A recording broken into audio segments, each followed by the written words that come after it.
If the line x minus 1 upon minus 3 is equal to y minus 2 upon 2k is equal to z minus 3 upon 2 and x minus 1 upon 3k is equal to y minus 1 upon 1 is equal to z minus 6 upon minus 5 are perpendicular, then find the value of k. So let's see how we are going to solve this problem. तो पहले मैं question के part को एक बार explain कर देता हूँ. देखिए यहाँ पे दो लाइनें आपको गिवन है. Let this is the line first line which is L1, this is the first line L1 and this is the second line L2. Or in the question it is provided that these two lines are perpendicular to each other, then we have to find out the value of k here. तो चलिए देखते हैं कि इसमें क्या concept हमें use करना पड़ेगा.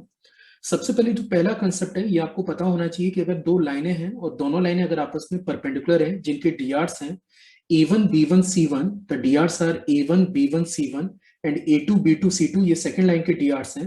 तो डीआर्स के प्रोडक्ट का जो सम है वो हमेशा 0 के बराबर होगा अगर ये दोनों लाइनें आपस में परपेंडिकुलर हैं.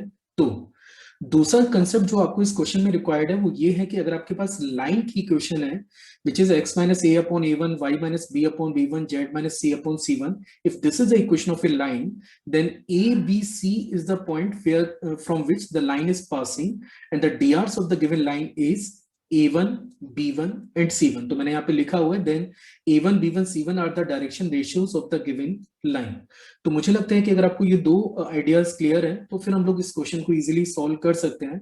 अब आप देख सकते हैं कि ये जो फर्स्ट लाइन है इसके डीआर्स होंगे 3k, 1, माइनस 5k और ये जो सेकेंड लाइन है इसके डीआर्स होंगे -3, 2k एंड 2k.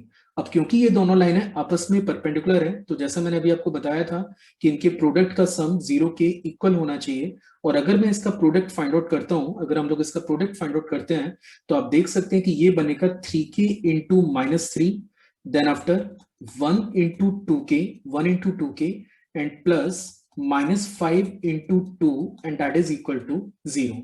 अब इस इक्वेशन को फर्दर अगर मैं सिंप्लीफाई करूं और देखें कि k की वैल्यू हमें यहाँ पे क्या मिलेगी, तो k की वैल्यू निकालने के लिए हम लोग इसे लिख सकते हैं माइनस के 9k, this is -9k, plus के 2k, this is plus 2k, -10 and that is equal to 0. या फिर ये बन जाता है -7k is equal to 10k, या फिर आप लिख सकते हैं k is equal to -10/7. So finally this is the value of k for which the given lines are perpendicular to each other.